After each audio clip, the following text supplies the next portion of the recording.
بسم اللہ الرحمن الرحیم نحمدہ ونصلی علی حبیبہ الکریم اما بعد فاعوذ باللہ من الشیطان الرجیم بسم اللہ الرحمن الرحیم ونرثہ ما یقول ویأتینا فردا آمنت باللہ صدق اللہ العظیم۔ ناظرین، پروگرام ازالہ شبہات میں میں آپ کی خدمت میں حاضر ہوں۔ اللہ تعالیٰ کی رحمت اور توفیق سے اور عقائد و جہاں صلی اللہ علیہ وسلم کے وسیلے سے پروگرام ذوق قرآن اور عقیدہ آخرت اور شان خداوندی، اس پر اس وقت گفتگو ہو رہی ہے۔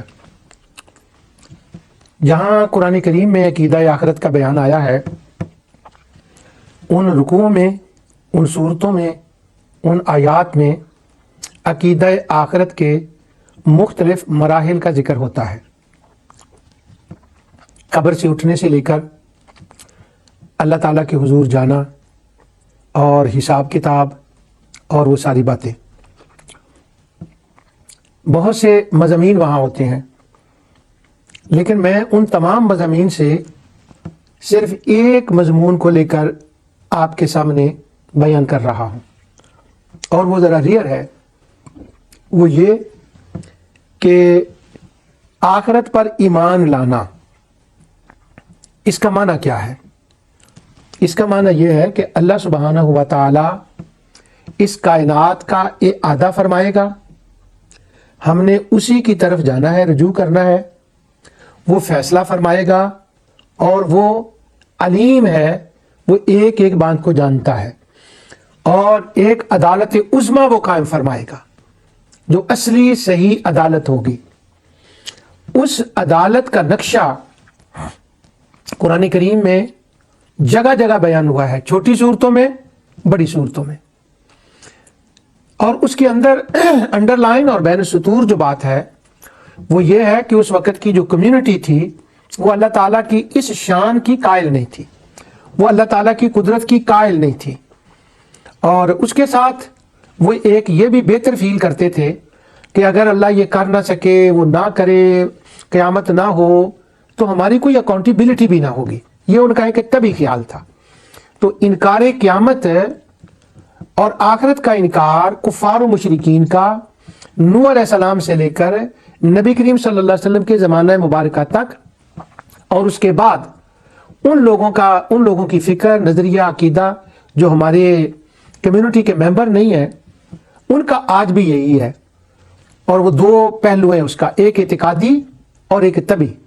طبی تو یہ ہے کہ ہمیں کچھ بتانا نہ پڑے کہ ہم نے جو کیا اپنی مرضی سے کیا، اور جو دل میں آیا وہ کر لیا، اور جو کچھ ہم نے یہاں استعمال کیا ہے کائنات کو، اس کی ہمیں کہیں کوئی جواب دے، اکاؤنٹیبلٹی نہ کرنی پڑے، کسی کو بتانا نہ پڑے۔ یہ تو ان کا ایک طبی خیال ہے، اور پھر اس طبی خیال کے زیر اثر وہ اس کو اعتقادی خیال پر لے جاتے، اور اعتقادی خیال پر جو لے جاتے، اور قرآن نے وہ تاریخیں بیان کی ہیں، نوح علیہ السلام کی، ابراہیم علیہ السلام کی، صالح، داؤد علیہ السلام کی، ہود میں پڑھیں، شعراء میں پڑھیں، مریم میں پڑھیں، طٰہٰ میں پڑھیں، تو وہ تاریخیں ہیں، ہسٹوریکل فیکٹ بیان کیے ہیں کہ ان لوگوں کا بھی یہ عقیدہ تھا، اور وہ یہی سمجھتے تھے۔ یہ کیسے ہوگا، کس طرح سے ہوگا؟ اللہ تعالیٰ نے قرآن کریم میں ان کے اس جو خیال تھا، ان کی جو بیماری تھی، اس کا جگہ جگہ ذکر کیا کہ تم اللہ سبحانہ و تعالیٰ کے بارے میں ایسا کہتے ہو، اور تم دنیا میں رہتے ہوئے دیکھو کہ اللہ تعالیٰ نے کیا کیا کیا ہے۔ اس کی بارش کی مثال، مردہ زمین کی مثال، نباتات کی مثال، یہ ساری مثالیں اس نے ارشاد فرمائی تاکہ وہ لوگوں کو اس بات کی سمجھ آئے اور ان کا علاج ہو سکے۔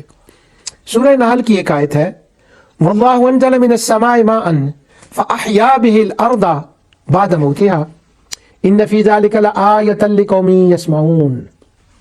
یہ پوری صورت کا یہی اسلوب ہے۔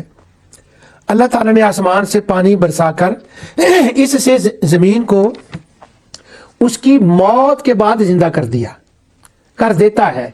ہر روز تمہارے سامنے یہ عمل ہے، اور بات کرنے کا ذرا انداز سبحان اللہ ملاحظہ فرمائیے۔ فرمایا بات یہاں کچھ اور کی جا رہی ہے، لیکن ایک اس مثال کے ذریعے سے اس سے ڈیپر بات سمجھائی جا رہی ہے کہ زمین سے نباتات اگتے ہیں، بارش آتی ہے اور وہ مردہ زمین زندہ ہو جاتی ہے. اور یہ دلیل ہے، ان فی ذالک لآیہ، یہ دلیل ہے اس بات کی. ہم عام طور پر اس کا ترجمہ کرتے ہیں نشانی. چلو نشانی بھی اگر کر لیں تو پھر بھی وہ معنی بن جاتا ہے. یہ نشانی ہے اس بات کی کہ اگر یہاں سے اس جہان میں مردہ زمین کے اوپر بارش ہو تو وہ زمین مردہ زندہ ہو جاتی ہے اور اس سے نباتات اگ جاتے ہیں اور وہ اگا دیتا ہے. تمہارے سامنے دن رات یہ ہو رہا ہے. تو اگر جب وہ یہ کر سکتا ہے تو کذالک الخروج، پھر وہ تمہیں زمین سے دوبارہ زندہ کیوں نہیں کر سکتا؟ تم اس کے اوپر استدلال فرمایا جاتا ہے. اور یہاں فرمایا دلیل سنو، قوم یسمعون. ہاں یہ دلیل ہے، بتائی جا رہی ہے، اس کے اعلان ہو رہے ہیں. اور اس کا فائدہ کون اٹھائے گا؟ اس کا اثر کس کے اوپر ہوگا؟ جو اسے سن لے.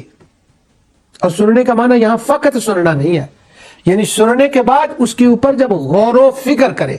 اصل میں یہ جو غور و فکر ہے نا، میری جو ہمبل انڈرسٹینڈنگ ہے قرآن کریم کے بارے میں وہ یہ ہے کہ جتنا قرآن کے اندر زور غور و فکر، تدبر، تفکر، سماعت، بصارت، جتنا بصیرت کے اوپر اور دلائل جتنا یہ بیان کیا گیا ہے اور جتنا اپنے 5 سینسز عقل کو استعمال کرنے کے لیے یوز کیا گیا، بندوں کو شوق دلایا گیا ہے، شاید کسی اور بات کا اتنا ذکر نہیں ہے. ظاہر ہے کہ اس کا مقصود یہ ہے کہ اللہ تعالیٰ کی وحدانیت اور عقیدہ آخرت اور انبیاء علیہ الصلوۃ والسلام کی معرفت کے جو کچھ یہ ارشاد فرما رہے ہیں وہ صحیح ہے، یعنی ایمان کی بات ہے.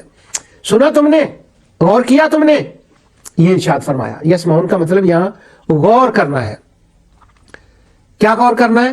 ہاں جو رب اس زمین سے نباتات کو بارش کے ذریعے اگائے گا، وہی رب حکم کن سے زمین سے جتنے فوت شدہ لوگ ہیں ان کو زندہ کرے گا اور ایک میدان میں لائے گا. یعنی یہ ایک مشاہداتی جو ہے نا دلیل ان کو دی گئی ہے. اس کے بعد میں وہ آیتیں نہیں پڑھوں گا، یہ پڑھنے سارا قرآن ہی پڑھنے والا ہے. اس کے بعد پھر وہ مختلف جو ہے نا وہ اس کی مثالیں دی گئی ہیں کہ ہاں میں یہ کر سکتا ہوں، میں یہ کروں گا. دلیل آفٹر دلیل، دلیل آفٹر دلیل. اور وہ جو دلیلیں دی گئی ہیں ان کا جو اینڈنگ جہاں ہوتا ہے نا وہ انٹرسٹنگ ہے.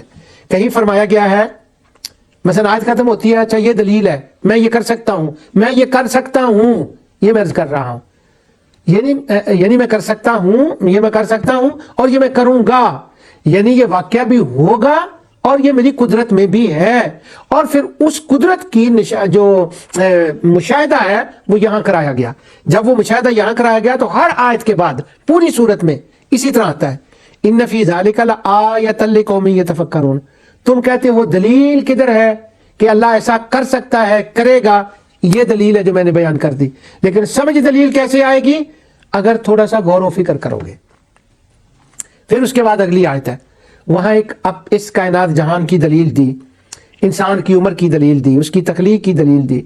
فرمایا اور وہ تو کمال دلیل ہے، ساری کمال دلیلیں ہوتی ہیں کہ تمہیں پیدا کیا اور تم آہستہ آہستہ عمر کی طرف بڑھے اور پھر تمہاری ایک وہ عمر آ گئی اور اس عمر کے بعد تمہارا وہ آ گیا کہ تم نے جو ہے نا موت آ گئی. اور یہ مدارج ہیں تمہاری لائف کے. اور آخر میں ہے ان اللہ علیم قدیر. یہ 2 اسماء حسنی آئے ہیں. میں اکثر کہا کرتا ہوں جب اسماء حسنی آئے نا تو اس آیت کو اس کو سمجھنے کے لیے ان پہ مراقبہ کریں کہ یہاں یہ کیا آئے ہیں. پہلا تو اس کے اندر یہ فرمایا گیا، غور کریں کہ بچہ جب پیدا ہوتا ہے تو اسی وقت وہ بوڑھا تو نہیں ہو جاتا، اپنے وقت پر جا کر وہ بوڑھا ہوتا ہے. اور تم کہہ رہے ہو قیامت ابھی لاؤ. وہ بچہ پیدا ہونے کے بعد اپنے وقت پہ جا کر بوڑھا ہوتا ہے. تو تمہیں تفکر کیا کرنا چاہیے، تمہیں غور کیا کرنا چاہیے؟ قیامت آ رہی ہے، ابھی وہ بچپن میں ہے. یہ ذرا میں اپنی طرف سے کہہ رہا ہوں، اگر غلط ہو تو میرا مولا مجھے معاف فرمائے. یہ سمجھانے کے لیے میں بات عرض کر رہا ہوں. ابھی وہ بچپن میں ہے اور وہ بڑھ رہی ہے اپنے جہاں تک اس نے آنا ہے. جیسے تم کسی عمر میں پہنچ کر تمہارے اوپر یہ حالت آتی ہے، اسی طرح قیامت نے بھی اپنے وقت میں آنا ہے، اور وہ مراحل کو بدل رہا ہے تمہاری زندگی کے اندر. اور اگر جیسے وہ یہ مراحل بدل رہا ہے، اسی طرح کائنات بھی ایک اپنی کروٹیں بدل رہی ہے، اور بدلتے بدلتے وہ وقت آ جائے گا جب وہ قیامت آئے گی. اور باقی رہا تمہارا یہ خیال کہ اگر قیامت ہوئی، مرنے کے بعد زندہ ہوئے، وہ کیسے ہوگا، وہ کیسے جانے گا، وہ کیسے کرے گا، تو سن لو، ان اللہ علیم قدیر. جب قیامت ہوگی، حساب کتاب اعمال نامے کے لیے اس کو ایک ایک بات کا پتہ ہے. وہ جو عدالت ہوگی، وہ جو عدالت عظمیٰ ہوگی، اس کے اندر جب ثبوت فائلیں پیش کی جائیں گی تو کوئی ایک چیز بھی ایسی نہیں ہوگی جس کا ریکارڈ موجود نہ ہو، اور اللہ تعالیٰ ہر بات تمہارے سامنے کھول کے رکھ دے گا. یہ اس کے علم کی شان ہے. یہ علم کی شان کی جتنی آیات ہیں، اگر آپ ان کو اکٹھا کریں اور پڑھا کریں تو وجد آ جاتا ہے کہ وہ کیوں بتا رہا ہے کہ میں عالم ہوں.